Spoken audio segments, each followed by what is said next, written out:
आप सब ने 10th पास किया और अब आप 11th करेंगे, 12th करेंगे। किसी बच्चे की ख्वाहिश होगी कि वो जेई करे, नीट करे, एनडीए करे या फिर किसी भी प्रोफेशनल कोर्सेज की तरफ जाए।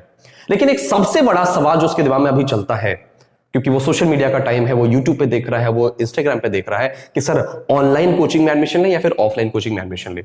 और ये एक नहीं, पता नहीं कितने बच्चों का मुझे इंस्टाग्राम पे मैसेज आता है कि सर हम करें तो क्या करें। तो देखिए, ना ही मैं ऑनलाइन के पक्ष में हूं, ना ही मैं ऑफलाइन के पक्ष में हूं।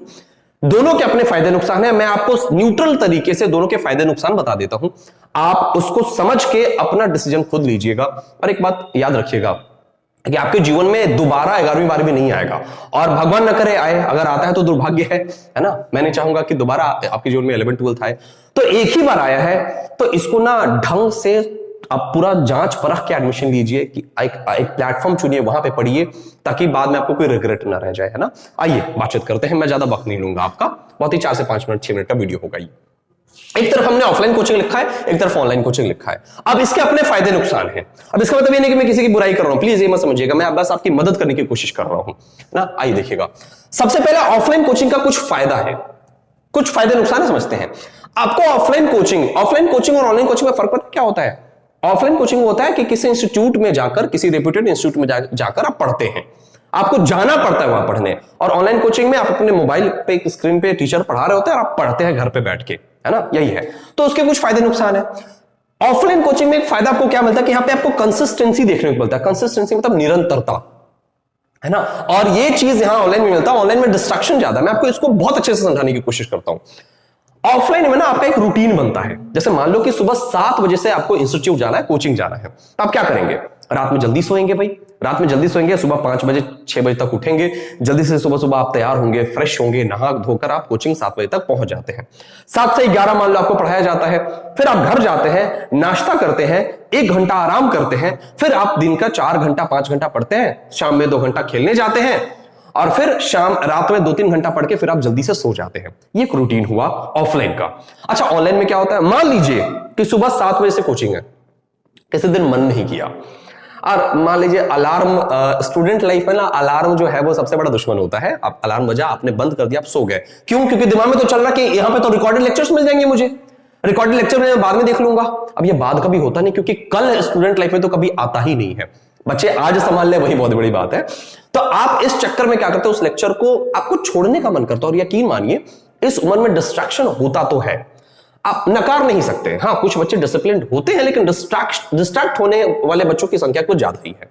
तो ये डिस्ट्रैक्शन जो है ना, आपको आपका बैकलॉग लगा देता है, आपसे डीपीपी सॉल्व नहीं होता, क्योंकि टीचर सामने है नहीं, तो टीचर का डर नहीं रहता, टीचर का प्रभाव नहीं रहता। आप बीच में लेक्चर छोड़ के चले जाते हैं, किसी दोस्त ने बुला लिया, वो एक डिस्ट्रैक्शन है।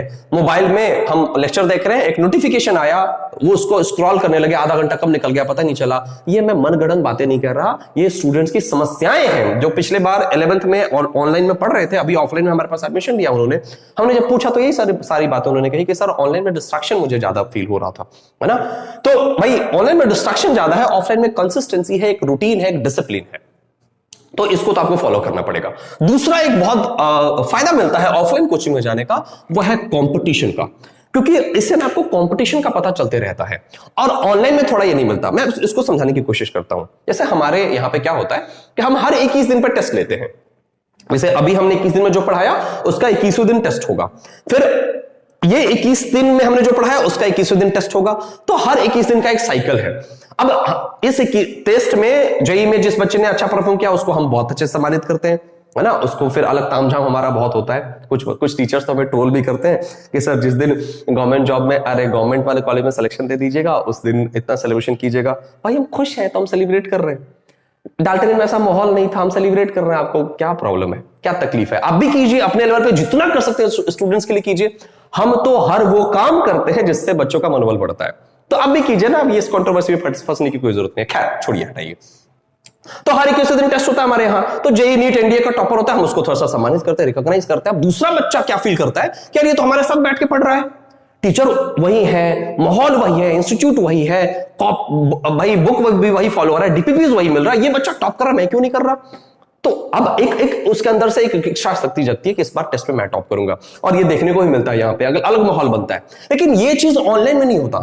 ऑनलाइन में ये चीज, ये ना कॉम्पिटेंस आप सामने से फील नहीं कर पाते, उस बच्चे को आप देख नहीं पाते, है ना, तो वो इंस्पिरेशन जो है ना वो ट्रांसफर नहीं होता, तो दिक्कत है। लेकिन अगेन मैं कह रहा हूं, पढ़ने वाले बच्चे यहां भी पढ़ लेते हैं और बहुत अच्छा रिजल्ट दे रहे हैं। वो अलग बात है कि रिजल्ट का रेशियो बहुत कम होता है, क्योंकि प्रभाव टीचर का कम होता है, वो कॉम्पिटेंस बच्चा फील नहीं कर पाता, है ना। कभी भी ऑनलाइन ऑफलाइन का सब्स्टिट्यूट हो ही नहीं सकता, क्योंकि गुरु का जो प्रभाव सामने से है ना, वो गुरु का प्रभाव स्क्रीन पे नहीं होगा। अगर स्क्रीन पे होता ना, मैं आपको एक बताऊं, फिर कोई कोच ऑफलाइन बैच लेने की क्या जरूरत है? कौन सा ऐसा चैप्टर है जो यूट्यूब पे अवेलेबल नहीं है, जिसको आप फ्री में नहीं पढ़ सकते? तो पैसे क्यों देने हैं? क्या सॉलिड स्टेट पढ़ना है तो नहीं पढ़ सकते? मेरे चैनल पे जाके पढ़ लीजिए, मैंने सेम चीज पढ़ा है जो बैच में पढ़ाया है। लेकिन वो स्क्रीन पे वो पढ़ने में ना तो वो फील आता है, ना वो टीचर का प्रभाव रहता है। और ऑनलाइन बहुत सारा, जैसे ऑनलाइन मेरे ही पढ़ाने का तरीका बदल जाता है। आप स्टूडेंट से पूछिएगा, मैं बैच में अलग तरीके से पढ़ाता हूं, थोड़ा सा फनी एक माहौल बनता है। ऑनलाइन में ना वो चीजें नहीं हो पाती, नहीं निकल के आ पाती। ये हर टीचर का यही फीडबैक रहता है ऑनलाइन को लेके। अच्छा, दूसरा भाई, तीसरी चीज क्या है? पर्सनल गाइडेंस का। ऑफलाइन में बच्चा पढ़ रहा है, कोई डाउट आया कि सर मुझे ये समझ में नहीं आया कि ये कैसे हुआ, सर फेस का कंट्रीब्यूशन मुझे 1/2 क्यों होता है सॉलिड स्टेट में, समझ नहीं आया, तो हम उसको समझाते हैं। फिर बच्चा बोलता है कि सर फिर भी समझ में नहीं आया सर, प्लीज सर एक बार फिर से बता दीजिएगा क्या। अब टीचर फिर से उसको समझाता है, तो चलो डाउट क्लियर हो गया। लेकिन ऑनलाइन में अगर बच्चा पढ़ रहा है और अगर उसको डाउट आता है, तो वो पर्सनल गाइडेंस उसको नहीं मिल पाता, पर्सनल गाइडेंस नहीं मिल पाता, वो at a time doubt solve नहीं कर पाता है। At a time doubt solve अगर नहीं होगा, तो बच्चे के अंदर डाउट पैदा होता है, और डाउट पैदा होने की वजह से वो उस चीज को ना आगे कैरी फॉरवर्ड नहीं कर पाता, उस कॉन्फिडेंस को। तो एक थोड़ी सी निराशा तो यहां होती है, निराशा हाथ लगती है बच्चों के अंदर। अभी मतलब कुछ स्टूडेंट हैं जो ऑनलाइन पढ़ते हैं हमारे, लेकिन टीचर्स को वो डीपी भेजते हैं कि सर ये वाला सवाल बना दीजिएगा क्या। तो ये पूछते हैं कि आपको वहां गाइडेंस नहीं मिलती क्या? तो बोलते हैं कि सर इस तरीके से तो नहीं मिल पाती कि एक एक प्रॉब्लम पे बातचीत हो पाए, है ना। तो ये एक इशू तो रहता ही रहता है। अगेन मैं किसी को डिफेम नहीं कर रहा, ऑनलाइन की वजह, ऑनलाइन के कुछ फायदे भी है, मैं आपको वो बताता हूं। ऑनलाइन जो होता है ना पॉकेट फ्रेंडली होता है। जैसे 4000 5000 में इतने अच्छे अच्छे कोर्सेस अवेलेबल हैं कि मैं क्या बताऊं। काश मैं स्टूडेंट होता और ये टाइम होता। तो वो जो डिसिप्लिन्ड स्टूडेंट है, वो स्टूडेंट जो भाई आर्थिक रूप से बहुत कमजोर है, जो जाके कोचिंग में 15-20 हजार रुपए नहीं देते। जैसे हमारा फीस मान लो जेई का फीस है 14,999 है मान लीजिए, हमारे नीट का फीस है 14,999 है मान लीजिए, हमारे एनडीए का फीस है 14,999 है मान लीजिए। लेकिन यही कोर्स उस बच्चे को 4 से 5,000 6,000 रुपए में 7,000 रुपए में ऑनलाइन में मिल जा रहा है। तो आधा या फिर 1/3 का डिफरेंस आ गया ना।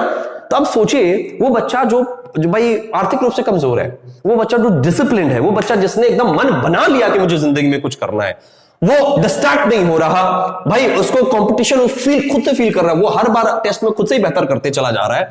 उसको पर्सनल गाइडेंस भाई बगल में कोई भैया है पूछ लेता, मतलब किसी ना किसी तरीके से उसने कुछ ऑफलाइन कोचिंग के लोगों को दोस्त बना रखा है, उससे डिस्कस कर लेता है, वो अपने तरीके निकाल लेता है। उसके लिए तो फिर ऑनलाइन कोचिंग वरदान है। तो मैं ये नहीं कह रहा कि कौन अच्छा कौन बुरा, आपको अपने लिए चुनना है, आपको अपने रिसोर्सेज देखने हैं, आपको अपनी कंडीशन देखनी है, उस हिसाब से फिर चुनना है आपको।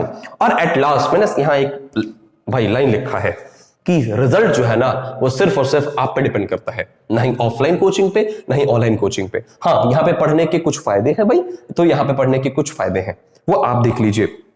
लेकिन भाई मैंने फिर से कहा कि आप क्या चुनते हैं, इसका प्रभाव आपके पूरे जीवन भर आपके साथ रहने वाला है। तो बहुत ध्यान से सब्जेक्ट चुनिए, बहुत ध्यान से कोचिंग चुनिए, बहुत ध्यान से टीचर चुनिए। अच्छा, कुछ बच्चे ऐसे भी हैं जो 10 जगह पढ़ने जाते हैं, भाई फिजिक्स यहाँ, केमिस्ट्री यहाँ, मैथ वहां, इस पर मैं वीडियो बनाने वाला हूं। 10 जगह पढ़ने जाता है, अब इस चक्कर में होता है कि उस बच्चे के 10 गुरु हो जाते हैं। इसके अलग नुकसान है, अगला वीडियो मेरा इसी पे होने वाला है। तो प्लीज ऐसा मत कीजिए। जब आप ऐसा करते हैं तो आप अपने करियर के साथ खिलवाड़ कर रहे हैं। सब्जेक्ट अच्छे से चुनिए, कोचिंग अच्छे से चुनिए, और 2 साल मन लगाकर पढ़िए। पढ़ाई ना एक तपस्या है, और तपस्या जब होता है ना, तपस्या जब तपस्वी कर रहे होते हैं ना, तो भाई बहुत तरह के डिस्ट्रैक्शंस आते हैं, बहुत तरह की अप्सराएं आएंगी आपके जीवन में, बहुत तरह का डिस्ट्रैक्शन आएंगे, बहुत तरह के राजकुमार आएंगे। उन डिस्ट्रैक्शन से बचिएगा। अगर तपस्या भंग हुई तो जीवन में वो नहीं मिल पाएगा, वरदान फिर नहीं मिलेगा। अगर तपस्या भंग नहीं हुई तो भाई 2 साल बाद सफल हो जाइए, सब कुछ, पूरी दुनिया आपकी, आप जो चाहेंगे आपके जीवन में वो होगा, पूरी जिंदगी ही बदल जाएगी, है ना। सो चलिए, I wish you the best, फिर मिलते हैं नेक्स्ट वीडियो में।